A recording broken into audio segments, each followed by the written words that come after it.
In this video, I'll be reading one of the stories from the book called Short Stories in Russian by Olly Richards. Keep watching!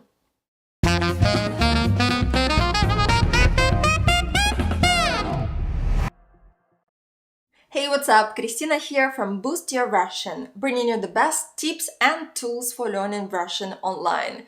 Last week, I did a review of this Short Stories in Russian book where I told you all the pros and cons of this Russian reader. If you haven't watched it yet, I'll link it here. Today, we'll have a Russian reading practice lesson. I will be reading one of the stories from this book so you can get a feel for what the stories are like and if they're a good fit for your current level of Russian.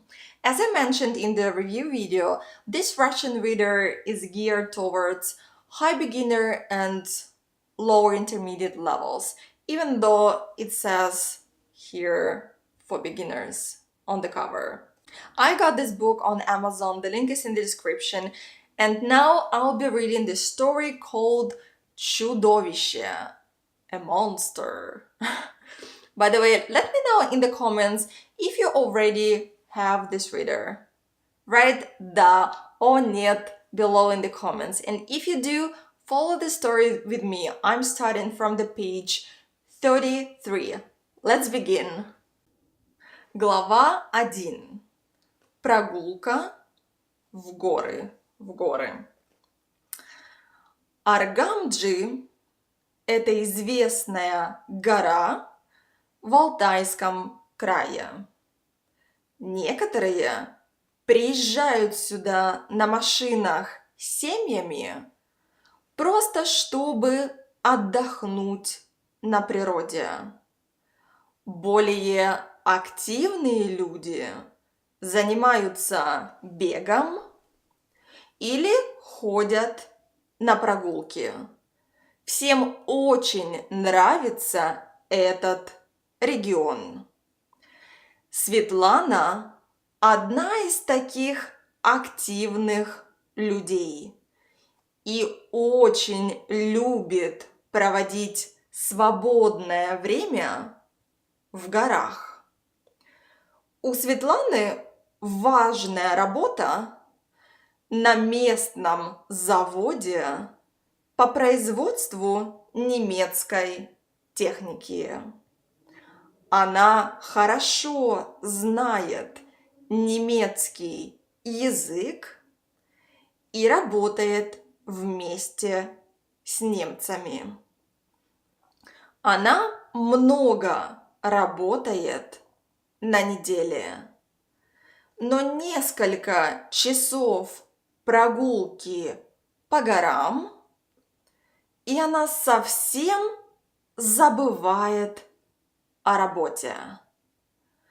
Каждую субботу она берет рюкзак со всем необходимым и теплую одежду и отправляется к горе Аргамджи, которая находится на Алтае в южной части Сибири.